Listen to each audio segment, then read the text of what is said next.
جب تم ان کے اوپر فتح یاب ہو جانا تو ان کے ساتھ بھلائی کرنا، اس لیے کہ تمہارا ان کے ساتھ دامادی رشتہ بھی ہے اور رحم کا رشتہ بھی ہے. یہ تو مسلم کی روایت ہے. طبرانی میں تفصیل ہے. پہلے یہ جان لیں کہ حضرت اسماعیل علیہ السلام کی والدہ محترمہ حضرت ہاجرہ جو صفا سے مروہ، مروہ سے صفا کی طرف دوڑی تھی، اور اللہ تعالی نے اس کو شاعر میں سے بنا دیا. حاجی اور عمرہ کرنے والے کے لیے صحیح بین الصفا والمروہ ضروری قرار دیا گیا. یہ مصر ہی کی تھی. حضرت اسماعیل علیہ السلام کی والدہ ہاجرہ مصر کی تھی. اسی طرح آپ صلی اللہ علیہ وسلم کے بیٹے ابراہیم کی والدہ ماریا قبطیہ یہ بھی مصر ہی کی تھی. تو جب فاتح مصر حضرت عمر ابن عاص رضی اللہ تعالی عنہ نے مصر کو فتح کیا تو پادریوں سے آپ نے یہ کہا کہ ہمارے رسول نے آپ لوگوں کے ساتھ بھلائی کرنے کا حکم دیا ہے، اس لیے کہ آپ سے ہمارا رحم کا تعلق ہے. یہ بات سن کر کے سارے پادری بول اٹھے کہ اتنی دور کی رشتہ داری کا پاس و لحاظ ایک نبی کے علاوہ کوئی نہیں کر سکتا. یہ بات جس نے بھی کہی ہے وہ یقیناً نبی ہوگا.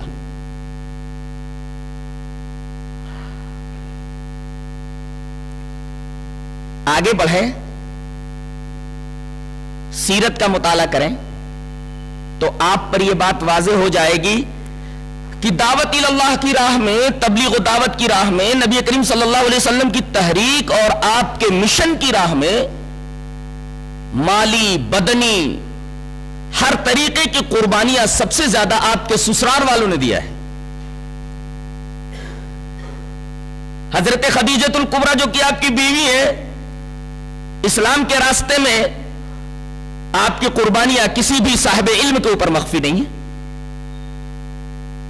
شیب ابی طالب میں آپ کے ساتھ محصور رہی، جسمانی اور بدنی تکلیف انہوں نے اٹھائی، یہ بھی سیرت پڑھنے والے طالب علم کے اوپر مخفی نہیں ہے. مکہ سے مدینہ کی طرف جب آپ نے ہجرت فرمائی تو ساتھ میں آپ کے سسر حضرت ابو بکر رضی اللہ تعالیٰ عنہ جو یار غار ہیں، غار ثور میں تقریباً 3 دن تک ان کے ساتھ رہے، اور پورے ہجرت کے سفر میں آپ کو نبی کریم صلی اللہ علیہ وسلم کی رفاقت نصیب ہوئی. جب کسی زہریلے جانور نے حضرت ابو بکر صدیق رضی اللہ تعالیٰ عنہ کو کاٹ لیا تو نبی کریم صلی اللہ علیہ وسلم نے کاٹی ہوئی جگہ کے اوپر اپنا لعاب دہن لگایا اور آپ کو شفا ہوئی. حضرت ابو بکر رضی اللہ تعالیٰ عنہ نے نظر اٹھا کر کے جب دیکھا تو آپ کو یہ پتا چلا کہ قدموں کے نشانات کا تتبع کرتے ہوئے جواسیس یہاں تک پہنچ چکے ہیں.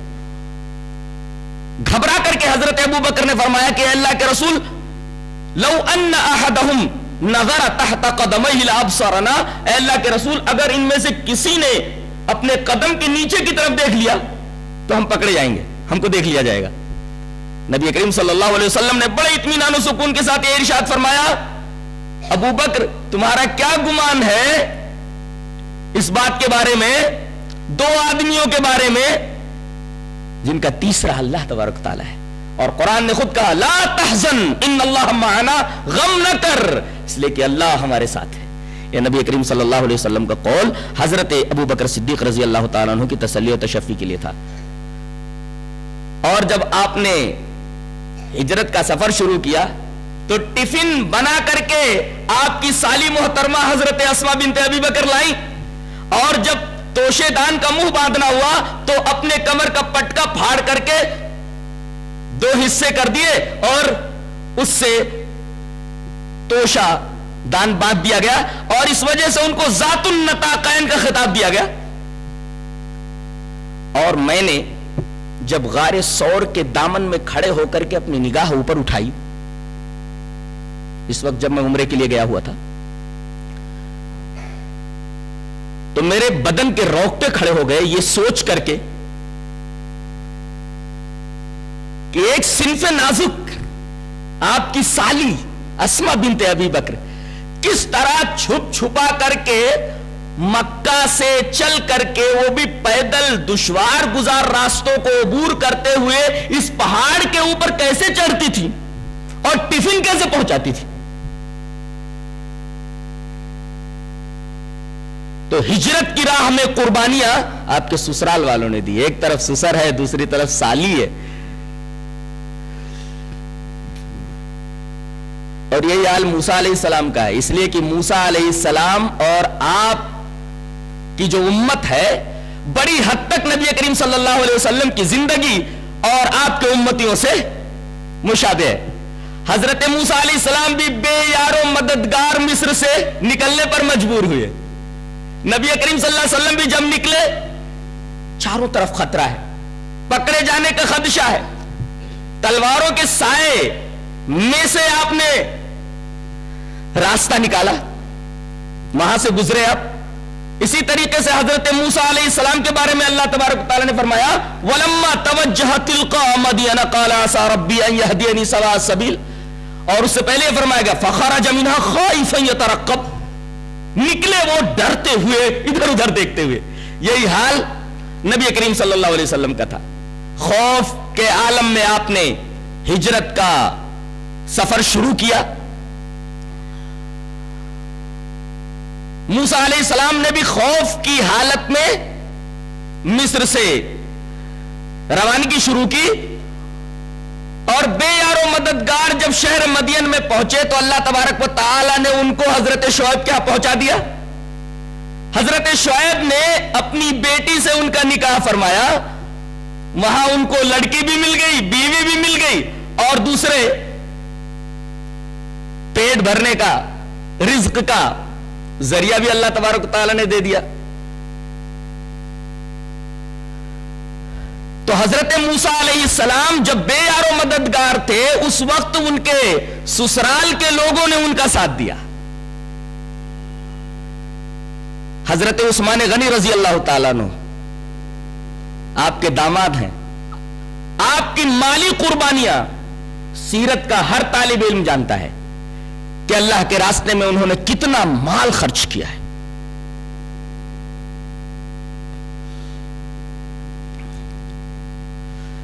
اس کے بعد ہم یہ دیکھتے ہیں کہ قرآن حکیم میں جہاں حقوق اور فرائض کی آیات ہیں وہاں اللہ نے حق وصول کرنے کے بجائے حق کو ادا کرنے کی زیادہ تاکید کی ہے کہ کسی کے اوپر تمہارا حق ہو تو اسے وصول کر لو, طریقہ کچھ بھی ہو, بلکہ حقوق کو وصول کرنے کے بجائے حقوق کی ادائیگی کا حکم دیا ہے. فرمایا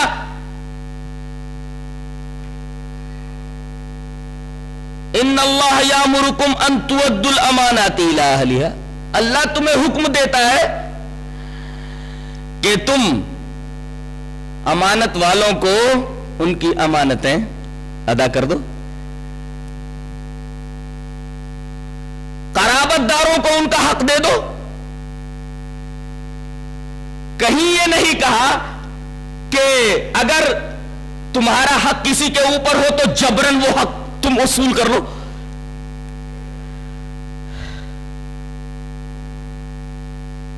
تو جب حقوق کی ادائیگی کی تاکید کی گئی ہے تو ضروری ہو جاتا ہے کہ ہم نسبی رشتوں کی بھی حفاظت کریں, اور جو لوگ نسبی رشتوں سے ہم سے جڑے ہوئے ہیں ان کے حقوق کا خیال رکھیں, اور سسرالی رشتے سے جو لوگ ہم سے جڑے ہوئے ہیں ان کے بھی حقوق کا ہم خیال رکھیں, ان کے بھی حقوق کا پاس و لحاظ کریں.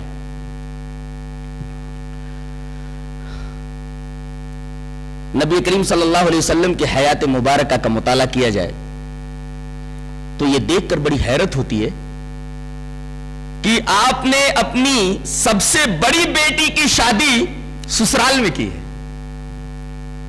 اس لیے کہ آپ کے داماد حضرت ابو العاص جو بعد میں ایمان لائے وہ حضرت خدیجۃ الکبریٰ کی بہن کے بیٹے ہیں، یعنی آپ کی سالی کے بیٹے ہیں. گویا آپ نے اپنی بڑی بیٹی کی شادی سالی کے بیٹے سے کیا.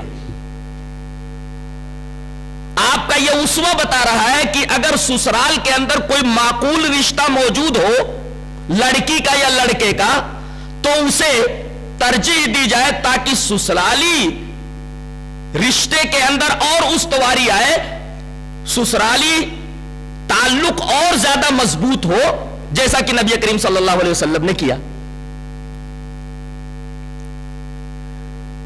جب آپ کے اوپر پہلی وحی اتری اور آپ گھبرا گئے اور آپ کو ایسا لگا جیسے آپ ضائع ہو جائیں گے، تو آپ کی تسلی اور تشفی کے لیے حضرت خدیجۃ الکبریٰ نے سب سے پہلے حضرت ورقہ ابن نوفل سے مشورہ کیا اور آپ کو حضرت ورقہ ابن نوفل کے پاس لے گئی، جو رشتے میں حضرت خدیجۃ الکبریٰ رضی اللہ تعالی عنہ کے چچیرے بھائی ہوتے ہیں.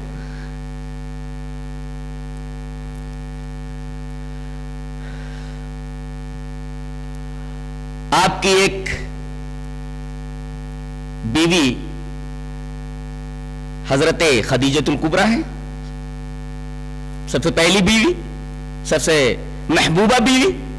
ایک دفعہ حسانہ مزنیہ نبی کریم صلی اللہ علیہ وسلم سے ملاقات کے لیے آئیں اور بڑی دیر تک آپ ان سے باتیں کرتے رہے، ان کے حالات دریافت کرتے رہے. جب حسانہ مزنیہ چلی گئی، مزنی قبیلے سے تھی، قبیلے مزن سے تھی، وہ مزنیہ قبیلے سے تھی، نام حسانہ تھا. جب وہ آئی تو نبی کریم صلی اللہ علیہ وسلم نے بڑی دیر تک ان سے گفتگو کی اور ان کے حالات دریافت کرتے رہے. جب وہ چلی گئی تو حضرت عائشہ رضی اللہ تعالی عنہا پوچھنے لگی کہ اللہ کے رسول، وہ عورت، وہ خاتون کون تھی جن سے آپ بڑی دیر تک باتیں کرتے رہے اور ان کے حالات دریافت کرتے رہے؟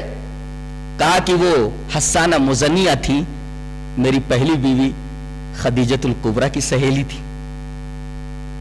نبی کریم صلی اللہ علیہ وسلم سسرالی رشتے کا پاس اتنا کرتے تھے کہ اگر بیوی کی کوئی سہیلی آ جاتی تھی تو آپ اس کا ادب و احترام کرتے تھے، اس کی تعظیم اور تکریم کرتے تھے. ایک دفعہ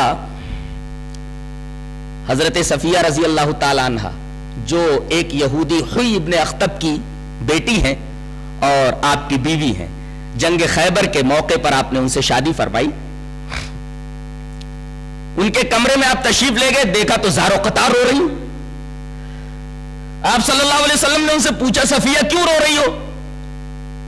کہا کہ زینب جو کہ آپ کی بیوی ہے وہ کہہ رہی تھی کہ ہمارا تعلق نبی کریم صلی اللہ علیہ وسلم سے نسبی ہے، نبی سے ہمارا تعلق نسبی ہے، لہذا ہم فضیلت میں تم سے بڑھ کر ہیں، تم فضیلت میں ہمارے برابر نہیں ہو سکتی. فوراً نبی کریم صلی اللہ علیہ وسلم نے ان سے یہ کہا کہ ارے تم نے یہ کیوں نہیں کہہ دیا کہ تم مجھ سے فضیلت میں کیسے بڑھ کر ہو سکتی ہو، جبکہ میرا باپ ہارون، میرے چچا موسیٰ اور میرے شوہر محمد صلی اللہ علیہ وسلم. اس واقعے میں ذرا غور فرمائیے تو ہم کو ایک معاشرتی زندگی کا عجیب و غریب نکتہ اور سبق ملتا ہے.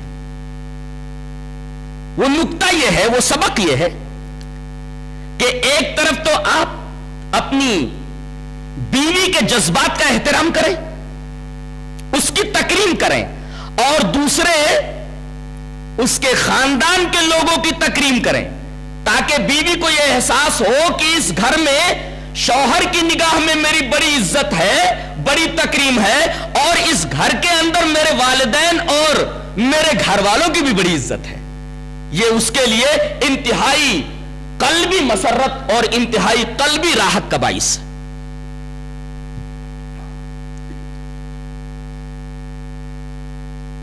کہ آپ نے خود ان کی تکریم فرمائی کہ تم سے فضیلت میں بڑھ کر کے وہ کیسے ہو سکتی ہے.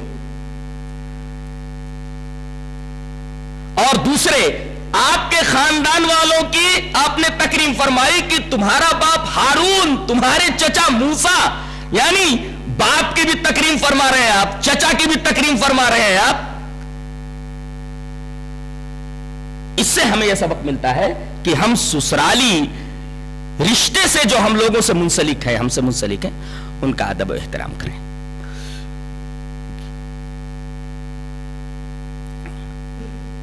حضرت میمونہ بنت حارث رضی اللہ تعالی عنہ آپ کی ایک بیوی ہے. ایک دفعہ انہوں نے ایک لونڈی آزاد کی. مسلم شریف کی یہ روایت ہے کہ نبی کریم صلی اللہ علیہ وسلم نے فرمایا تم نے لونڈی آزاد کر دی، تم نے اپنے ماموں کو دے دیا ہوتا. لیکن بخاری شریف کی روایت اختوکا کی ہے کہ اگر تم اس لونڈی کو آزاد کرنے کے بجائے اپنی بہن کو دے دیتی، بہن اس لونڈی سے فائدہ اٹھاتی تو تمہارا اجر بڑھ جاتا.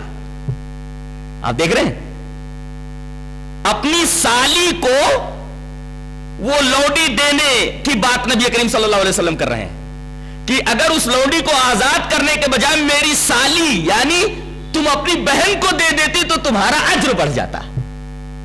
اس سے بھی پتا چلا کہ آپ صلی اللہ علیہ وسلم سسرالی رشتے کا کس قدر خیال رکھتے تھے.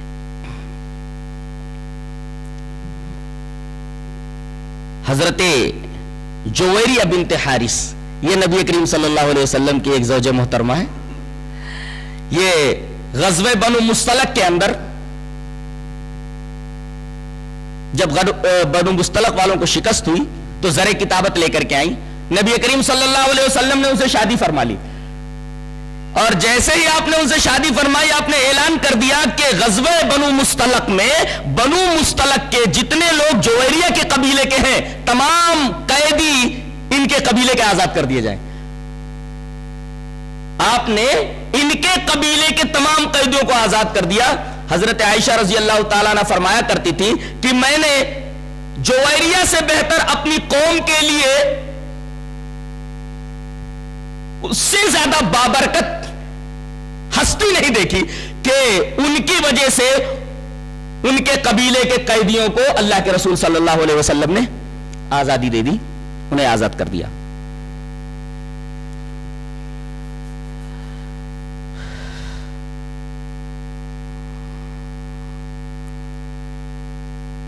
یہ تو تھا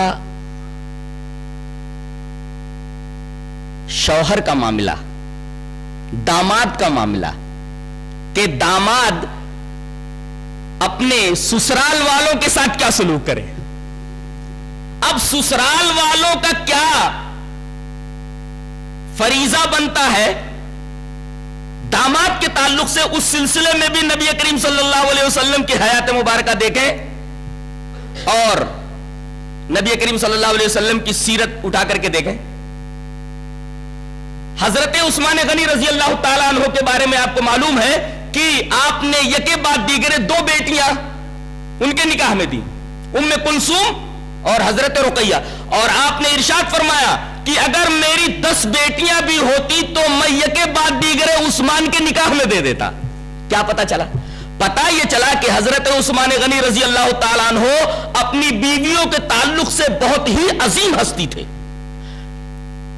آپ سیرت عثمان غنی پڑھیے تو آپ کو معلوم ہوگا کہ یہی وہ داماد ہے کہ رسول اللہ صلی اللہ علیہ وسلم کی دونوں بیٹیوں کے تعلق سے کبھی کوئی شکایت جناب محمد رسول اللہ صلی اللہ علیہ وسلم کیا نہیں آئی. اس سے ہمیں یہ سبق ملتا ہے کہ داماد کو اپنے سسر کی بیٹی یعنی بیوی سے بہت اچھا سلوک کرنا چاہیے. حتی الامکان وہ یہ کوشش کرے کہ اس کی ذات سے بیوی کے واسطے سے سسر کو یا ساس کو کوئی تکلیف نہ پہنچے.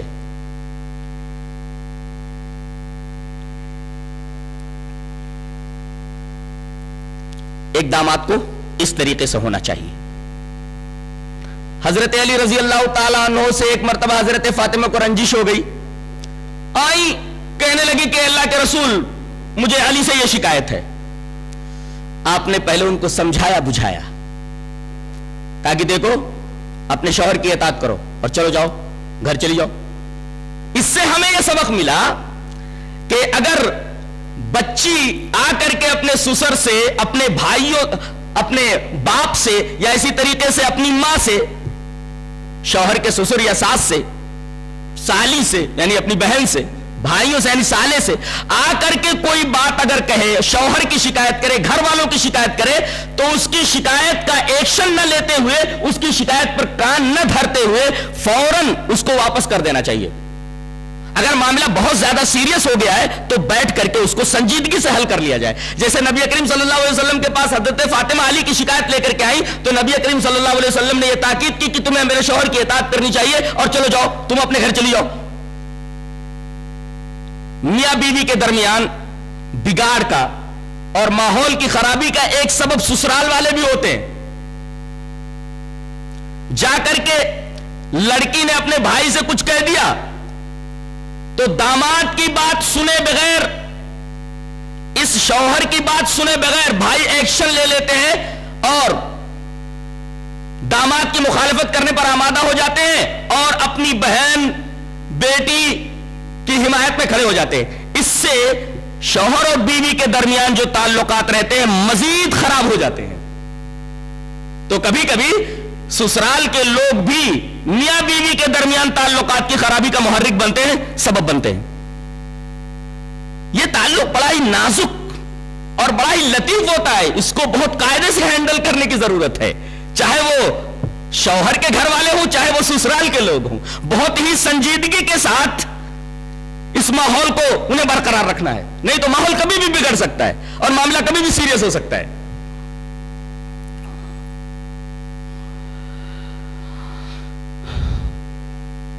بہو کو کس طرح ہونا چاہیے، یہ بہت اہم پہلو ہے۔ اس بات کو نہ سمجھنے کی وجہ سے بہت ساری شکایتیں اور بہت ساری خرابیاں گھر کے ماحول میں پیدا ہو جاتی ہیں۔ لڑکی جو بیوی بن کر کے آئی ہے، کسی کی بہو بن کر کے آئی ہے، اس کے حقوق کیا ہیں؟ ہم ان حقوق کو 3 خانوں میں بانٹ لیتے ہیں۔ پہلا حق ہے اطاعت کا، دوسرا حق ہے خدمت کا، اور تیسرا حق ہے احسان کا۔ اطاعت صرف وہ اپنے شوہر کی کرے گی کہ وہ جو حکم دے، اگر اللہ اور اس کے رسول کی خلاف ورزی نہیں ہے تو چپ چاپ اس کو تسلیم کرے۔ یہ حق کا پہلا خانہ ہے، اطاعت کا۔ اطاعت وہ صرف اپنے شوہر کی کرے گی۔ دوسرے خدمت۔ خدمت کا مطلب ہے جسمانی فائدہ پہنچانا، ہاتھ پیر سے، زبان سے فائدہ پہنچانا، مثلا کھانا پکانا، کپڑے دھونا، سلنے پرونے کا کام کرنا وغیرہ۔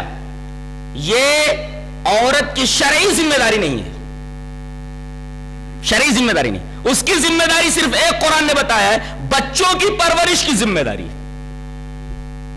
اللہ نے فرمایا وَوَصَّيْنَا الْإِنسَانَ بِوَالِدَيْهِ حَمَلَتْهُ أُمُّهُ وَهْنًا عَلَى وَهْنٍ وَفِصَالُهُ فِي عَامَيْنِ أَنِ اشْكُرْ لِي وَلِوَالِدَيْكَ۔ قرآن حکیم کے اس بیان پر ایک غور کی نظر ڈالیے، آپ کو پتا چلے گا کہ یہاں 2 مرتبہ وہن کا لفظ استعمال ہوا ہے۔ وہن کا مطلب ہوتا ہے کمزوری، وَهْنًا عَلَى وَهْنٍ، یہ 2 مرتبہ وہن لانے کی کیا ضرورت تھی؟ اللہ تبارک و تعالیٰ بتانا چاہتا ہے اولا یہ کمزور ہے بیچاری، بہت کمزور ہے، یہ اس کی ساخت ہی کمزور ہے، اس کی بناوٹ ہی کمزور ہے، اس کی خلقت کی بنیاد ہی کمزور ہے، تو اولا فطری طور پر یہ کمزور ہے ہی۔ اب اس کے اوپر اگر بہت ساری خدمتوں کا بار ڈال دیا ہے تو یہ ظلم ہوگا۔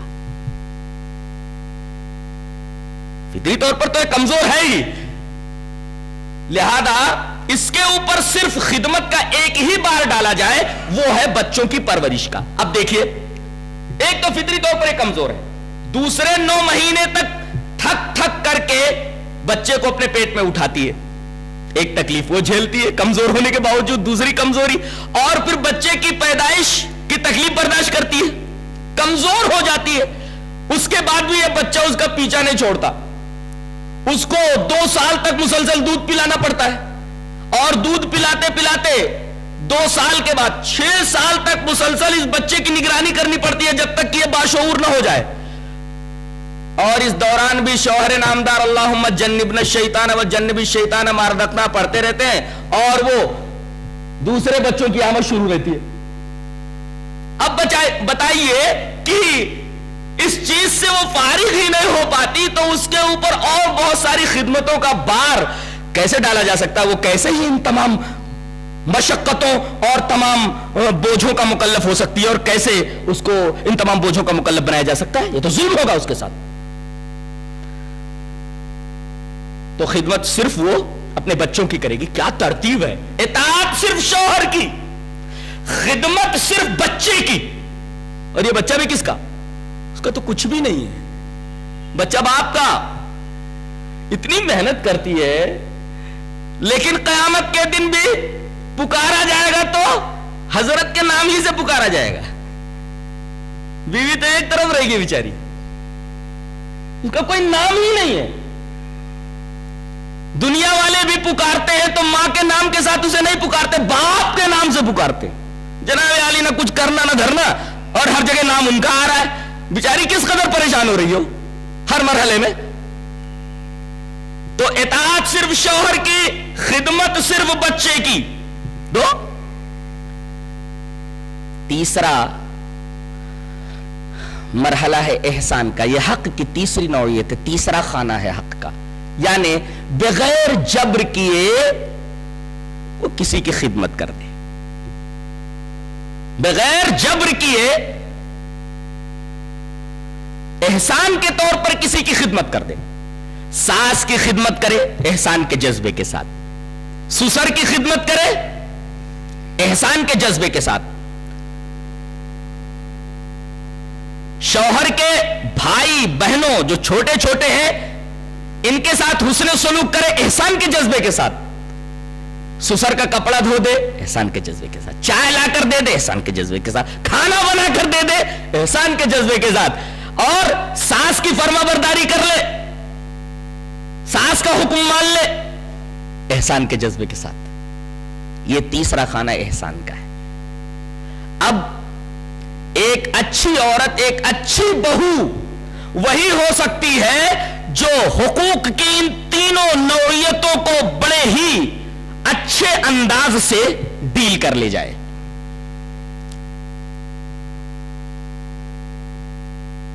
حضرت کبشہ بنت کعب ابن مالک، کعب ابن مالک جانتے ہیں؟ وہ 3 لوگ جو جنگ تبوک سے پیچھے رہ گئے تھے اور جن کے بارے میں بڑی سخت وعید آئی تھی اور تقریباً 50 دنوں کے بعد ان کی توبہ قبول ہوئی تھی. مرارہ ابن ربیہ، ہلال ابن امیہ، مرارہ ابن ربیع، ہلال ابن امیہ اور کعب ابن مالک ان کی بیٹی ہیں. حضرت کعب ابن مالک کی بیٹی ہے کبشہ بنت کعب ابن مالک. یہ کبشہ جو کعب ابن مالک کی بیٹی ہیں ان کی شادی ہوئی تھی مشہور صحابی حضرت ابو قتادہ انصاری رضی اللہ تعالی عنہ کے بیٹے ابن ابی قتادہ سے. گویا کہ ابو قتادہ بڑے جلیل القدر صحابی ہیں، ان کی بہو ہوتی ہے حضرت کبشہ جو کعب ابن مالک کی بیٹی ہیں. ایک دفعہ حضرت ابو قتادہ تشریف لائے جو بہت معزز صحابی ہیں، نبی کریم صلی اللہ علیہ وسلم کے بہت پیارے صحابی ہیں. حضرت کبشہ بھاگ کر کے اندر گئی، نماز کا وقت ہو رہا تھا، فوراً لا کر کے وضو کا پانی رکھ دیا. کہا کہ بیٹی یہ کیا ہے؟ کہا کہ ابو نماز کا وقت ہو گیا ہے، وضو بنا لیجئے. حضرت نے جب وضو بنانے کا ارادہ فرمایا اتنے میں ایک بلی آ گئی. بلی پیاسی تھی، حضرت نے برتن کو جھکا دیا، بلی برتن سے پانی پینے لگی. کبشہ نے کہا کہ ابو یہ کیا کر رہے ہیں؟ کہا کہ میری بھتیجی، میری بچی، تجھے معلوم نہیں رسول اللہ صلی اللہ علیہ وسلم ایسا ہی کیا کرتے تھے، اگر کوئی پیاسی بلی آ جاتی تھی تو برتن کو جھکا دیتے تھے. اور کیا تجھے یہ معلوم نہیں کہ بلی کا جھوٹا نجس نہیں ہے؟ یہ نبی کریم صلی اللہ علیہ وسلم کا ارشاد پاک ہے کہ بلی نجس نہیں ہے، اس کا جھوٹا پاک ہے، اس لیے کہ طوافین اور طوافات میں سے یہ تو گھروں میں گھومتی رہتی ہے، اگر یہ کسی چیز کو جھوٹا کر دے تو وہ چیز حرام نہیں ہوتی، اس لیے کہ یہ نجس نہیں ہے.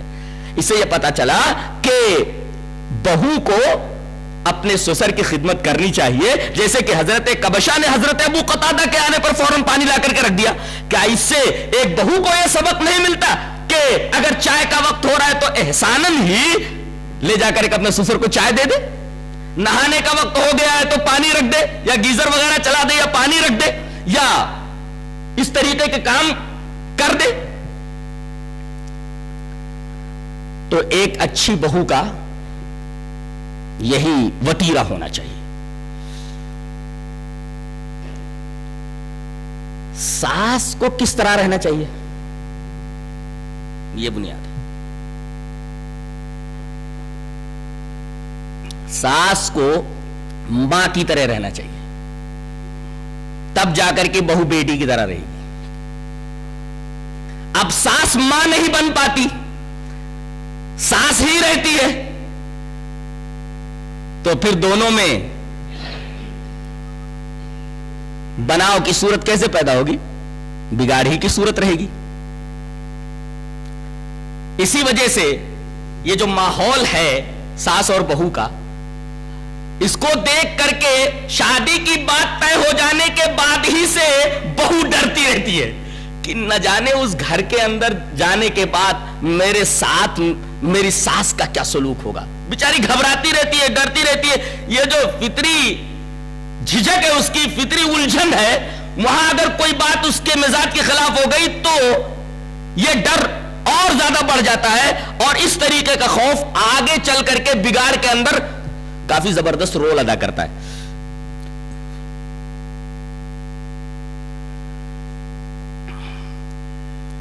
بہو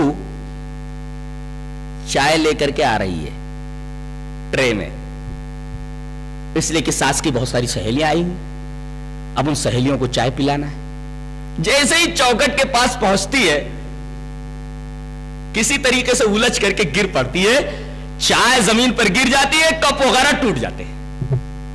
اب اس معاملے میں ساس کا دو رویہ، کیسا اندھی ہے، دیکھ کر نہیں چلتی، اب دوبارہ چائے بنانے کے لیے جائے گی، میری سہیلیاں کب تک کیا بیٹھی رہیں گی، تیرا دیدہ پھوٹے، تیرے گھر والوں نے تجھے سکھایا نہیں تمیز کیا ہوتی ہے، طریقہ کیا ہوتا ہے، چلنا کیا ہوتا ہے، ارے تیرے گھر والوں نے تجھے چلنا تک نہیں سکھایا۔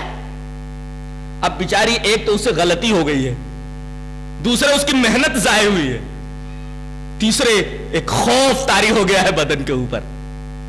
ساس کا دوسرا رویہ، جیسے ہی پھنس کر کے گری، برتن ٹوٹ گیا، ساس آتی ہے، کیا ہوا بیٹے؟ ماں الجھ کر کے میں گر پڑی۔ کوئی بات نہیں بیٹی، کوئی بات نہیں، پھر سے بنا لو، میں تھوڑی مدد کروں، کوئی بات نہیں، میری سہیلیاں ہیں بیٹھی رہیں گی، کوئی بات نہیں، کوئی بات نہیں، ایسا ہو جاتا ہے۔ دیکھیے ساس کا یہ دوسرا رویہ، اگر اس طریقے کا رویہ ساس کا ہو، بگاڑ کی کوئی صورت ہی نہیں ہے۔ اس کا مطلب یہ ہے کہ ساس ساس رہنا چاہتی ہے تو بہو بہو رہے گی، ساس اگر ماں بن کر کے رہے تو بہو ضرور بیٹی بن کر کے رہے گی۔ بگاڑ کہاں پیدا ہوتی ہے جانتے ہیں؟ اپنا حق لینے میں آدمی کوئی کوتاہی نہیں کرتا، دینے میں پسو پیش کرتا ہے، جس کو عربی میں شح کہا جاتا ہے۔ وَمَن يُوقَ شُحَّ نَفْسِهِ فَأُولَٰئِكَ هُمُ کہ جو آدمی اپنے شح سے بچا لیا گیا نفس کے، فَأُولَٰئِكَ هُمُ الْمُفْلِحُونَ، وہ کامیاب ہے۔ شح کہتے ہیں اپنے حق کو پورا پورا لے لینا، اور جب دوسرے کا حق دینا پڑے تو پسو پیش کرنا۔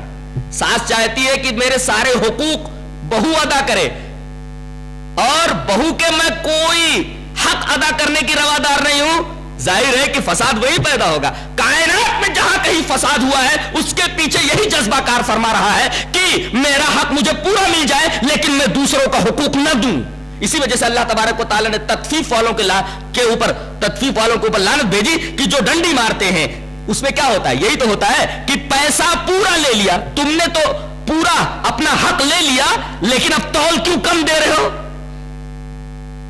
دینے والے نے اپنا حق ادا کر دیا، پورا پیسہ دے دیا، اب تمہارا حق بنتا ہے کہ پورا حق اسے دے دو، پورا حق نہیں دیتا، ڈنڈی مار لیتا ہے، فساد وہی پیدا ہوتا ہے۔ دنیا میں جہاں بھی فساد ہوا اس کے پیچھے یہی جذبہ کار فرما رہا ہے۔ ساس اور بہو کی انبن اس طریقے سے مشہور ہو گئی ہے کہ ان کے تعلق سے بہت سارے لطائف کون سے لطائف؟ لطائف مضحکہ، ہنسانے والے لطیفے مشہور ہو گئے ہیں. ایک ساس کے بارے میں یہ پڑھا گیا کہ سنا گیا کہ بہو سے ایک زبردست مارکا آرائی کے بعد ٹھنڈی سانس کھینچتے ہوئے ساس یہ کہتی ہے میرے تو عمر بھر کے نصیب پھوٹ گئے. جب بہو بنی تھی تو ساس اچھی نہیں ملی تھی اور جب ساس بنی تو بہو اچھی نہیں ملی. جب بہو بنی تھی تو ساس اچھی نہیں ملی اور جب ساس بنی تو بہو اچھی نہیں ملی. یہ میری زندگی کا سب سے بڑا المیہ ہے. لیکن کبھی ساس نے اپنی زندگی کے اوپر، اپنے بیہیویئر کے اوپر غور کیا، اپنے سلوک کے اوپر غور کیا کہ میں نے بہو کے ساتھ کیا سلوک کیا ہے؟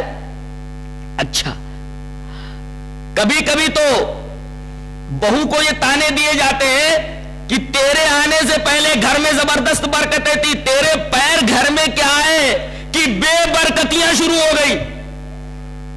اور اس طرح بہو کو منحوس قرار دینے کی کوشش کی جاتی ہے. اچھا، بہو کی غیبت کرنے اور چغلیاں کرنے کے لیے ساس اپنی بیٹیوں کے یہاں پہنچ جاتی ہے جن کی شادیاں ہو چکی ہوتی ہیں. ارے میری بچی، میں کیا بتاؤں کس قدر پریشان ہوں میں، کیسی ڈائن گھر میں آ گئی ہے.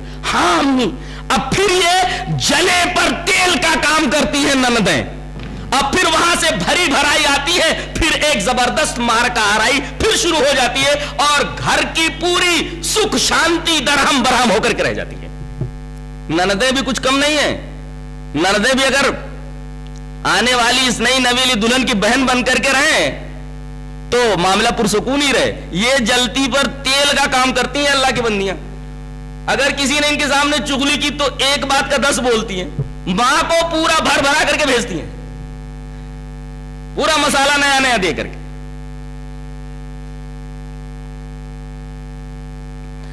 اور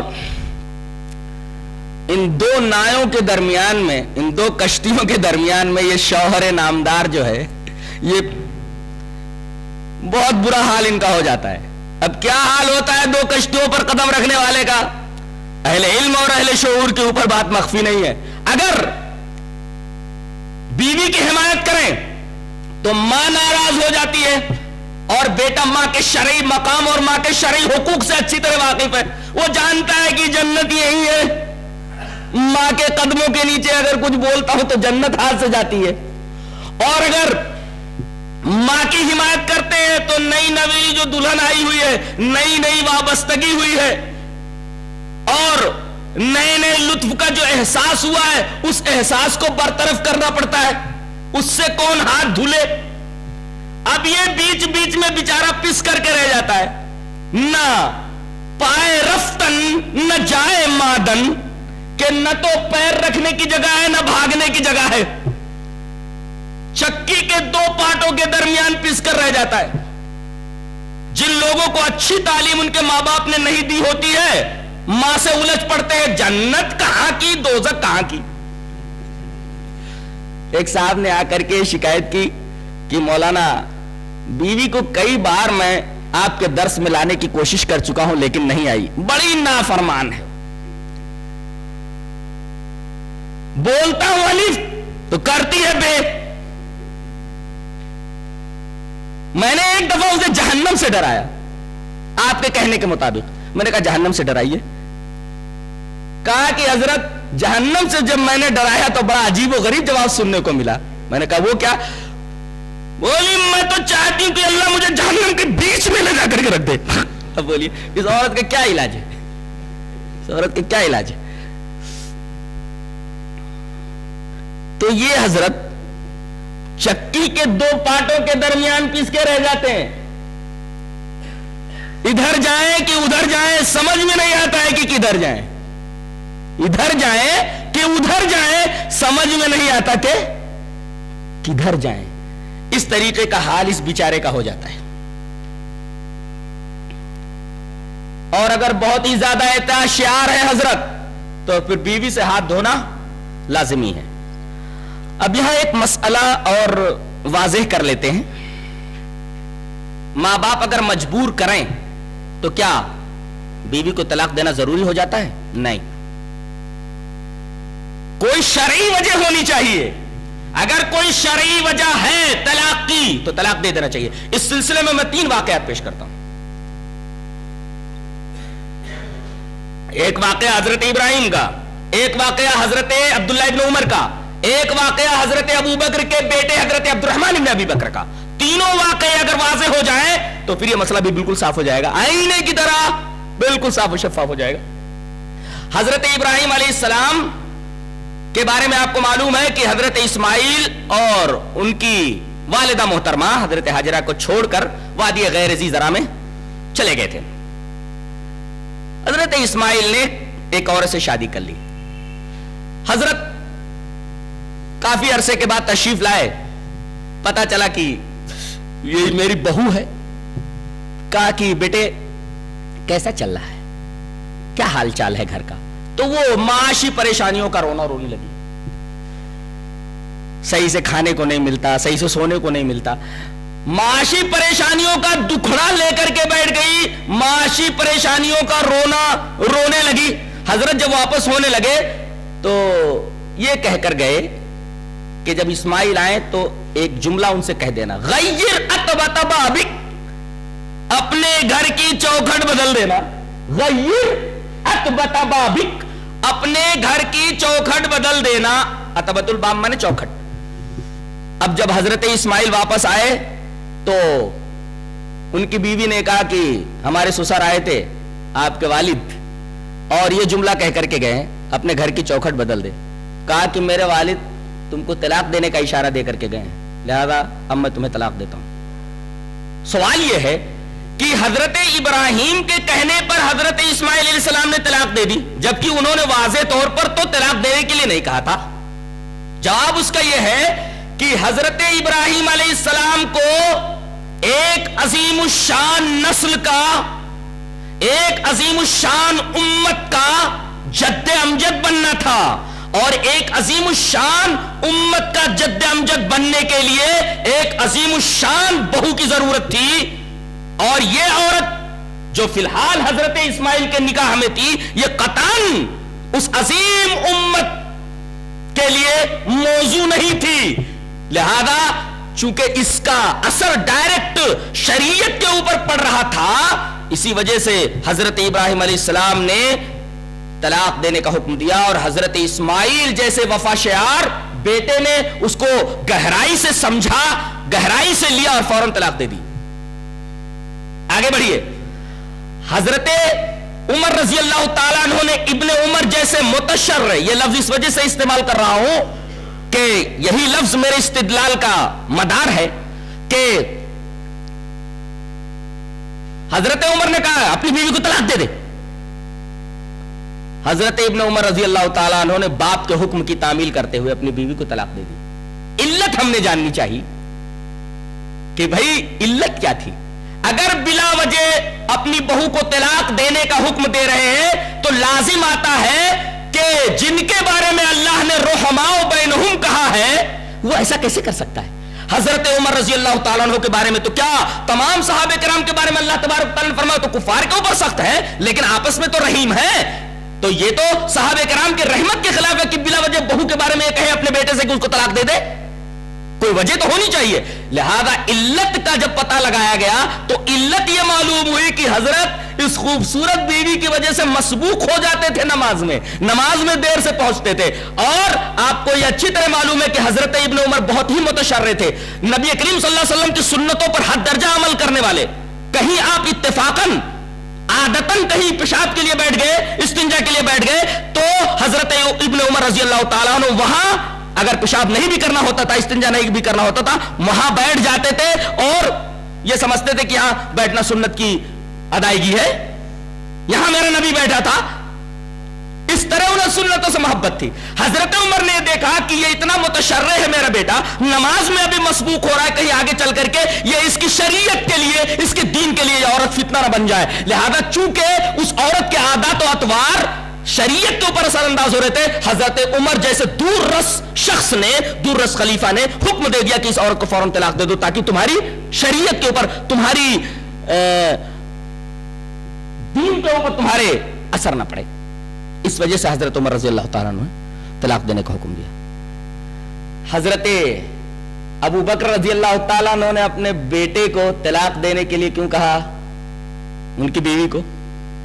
اس کی وجہ کتاب کے اندر یہ لکھی ہوئی ہے کہ حضرت بیوی کی محبت کو جہاد سے بڑھ کر سمجھتے تھے اپنے عمل سے.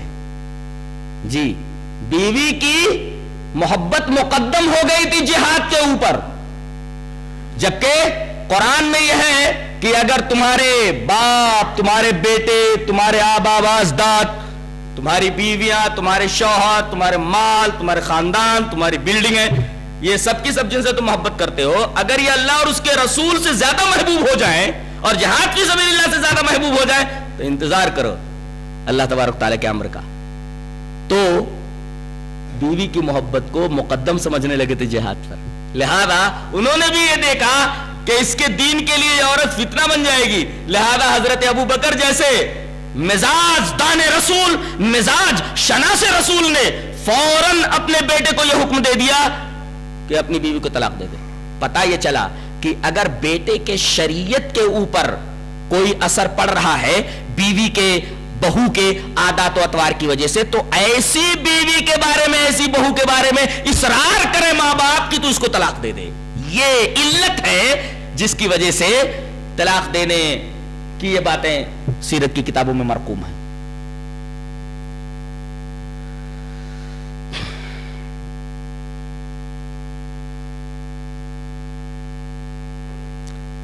بگاڑ کا ایک اور سبب ہے مشترکہ رہائش میاں بیوی کے درمیان. مشترکہ رہائش کا میں مفہوم یہ سمجھتا ہوں کہ جیسے بہن کی شادی ہو گئی، شوہر کے ساتھ گھر میں آ کر کے رہنے لگی. ارے بھائی جب تک شادی نہیں ہوئی ہے تب تک گھر میں رہے گی. وہ شادی ہو گئی، شوہر کے ساتھ آ کر کے رہنے لگی. ماموں بھی وہی رہ رہا ہے، جیٹ بھی وہی رہ رہا ہے، دیور بھی وہی رہ رہا ہے، دیورانی بھی وہی رہ رہی ہے، سب کے سب وہی رہ رہے ہیں. پرائیویسی متاثر ہو رہی ہے بہو کی. اسی وجہ سے کہا گیا کہ اس کے لیے ایک الگ کمرہ، یا اگر میسر ہو تو ایک الگ مکان لے کر کے دے دو. اور اللہ تبارک و تعالی نے بیویوں کی طرح نسبت کر کے کہا ہے کہ تمہارا گھر وَقَرْنَ فِي بُيُوتِكُنَّ، تم جمیر ہو اپنے گھروں میں. یہ نہیں کہا گیا تمہارے سسر کے گھروں میں، وہ تو سسر کا گھر ہے، وہ تمہارا گھر ہونا چاہیے. جی لہذا اس کو خرید کر کے گھر دو. اب آپ ایک سوال کر سکتے ہیں کہ اس مہنگائی کے دور میں جہاں ایک چھوٹا سا کمرہ لینا مشکل ہے، مکان لینا کیسے ممکن ہو سکتا ہے؟ یہ کام کیسے ہو سکتا ہے؟ در حقیقت یہ اعتراضات جو کرتے ہیں لوگ، یہ بے جا اعتراضات ہیں. کیوں؟ اس لیے کہ نبی کریم صلی اللہ علیہ وسلم کی سیرت ہماری نگاہوں سے اوجھل ہو گئی ہے. آپ جب مکے سے مدینہ تشریف لائے آپ کے پاس کیا تھا؟ کچھ بھی نہیں تھا. آپ نے تقریباً 13 شادیاں کی، 9 ایک ساتھ کی بیویاں اور ایک بیٹی بھی ساتھ میں ہے حضرت فاطمہ. لیکن آپ دیکھیں گے کہ ہر ایک کے لیے کمرے الگ الگ، ہر ایک کے مکانات الگ الگ. مکان کا مطلب 10 بائی 10 کا کمرہ. یہاں تک کہ آپ جب سجدہ کرتے تھے تو حضرت عائشہ رضی اللہ تعالی عنہ آڑی لیٹی رہتی تھی. جب آپ سجدہ کرتے تو ان کے پیر پر ہاتھ مارتے اور وہ پیر سمیٹ لیتی تو آپ سجدہ کرتے. جب آپ اٹھ جاتے تو پیر بڑھا لیتی. چھوٹا کمرہ 10 بائی 10 کا. بتائیے 10 بائی 10 کا چھوٹا کمرہ، دیواریں مٹی کی، اوپر چھت جو ہے وہ کھجور کے پتوں کی، دروازے کے نام پر ایک پٹ والا یا تو کمزور لکڑی کا دروازہ یا ٹاٹ لٹکا ہوا جسے آپ دروازہ کہہ لیجئے. اگر مکان کا یہ تصور ہو تو کسی بھی آدمی کے لیے اس طریقے کا مکان یا اس سے اچھا مکان لینے کی صلاحیت موجود ہے. اب مکان کا ہمارے ہاں کیا تصور ہے؟ ایک ہال ہو، ایک بہترین کمرہ ہو، ایک بہترین کچن ہو، ایک مہمان خانہ ہو، ٹی وی لاؤنج ہو. یہ تمام کی تمام چیزیں ہمارے تصور میں رہتی ہیں، اور پورا کا پورا مکان فرنشڈ ہونا چاہیے، آراستہ ہونا چاہیے، سامان آرائش ہر جگہ موجود ہونا چاہیے، بیسن الگ ہونا چاہیے، کھانے کا کمرہ، ڈائننگ روم اور پتہ نہیں کون کون سے روم ہوتے ہیں وہ سب ہونے چاہیے۔ اگر اس طریقے کا مکان آپ کو چاہیے تو پھر زندگی بھر آپ ایک مکان نہیں بنا سکتے، لیکن اگر مکان بنا کر کے اپنی بیویوں کو دینا چاہتے ہیں آپ نبی کے مکان کی طرح، تو یہ کچھ مشکل نہیں ہے تمہارے لیے۔ آپ اس معیار پر رہ کر کے سوچئے تو یہ کچھ مشکل نہیں ہے کہ ایک عورت کو آپ ایک مکان دے دیں اور پھر ماں باپ کو اس کے ساتھ کر لیں۔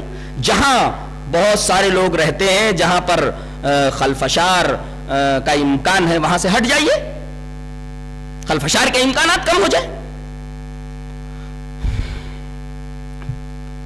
یہ ساس بہو کے عنوان پر ایک چھوٹا سا تبصرہ تھا۔ اللہ ہمیں اچھی سمجھ اور اچھے عمل کی توفیق عطا فرمائے۔ وآخر دعوانا الحمدللہ رب العالمین۔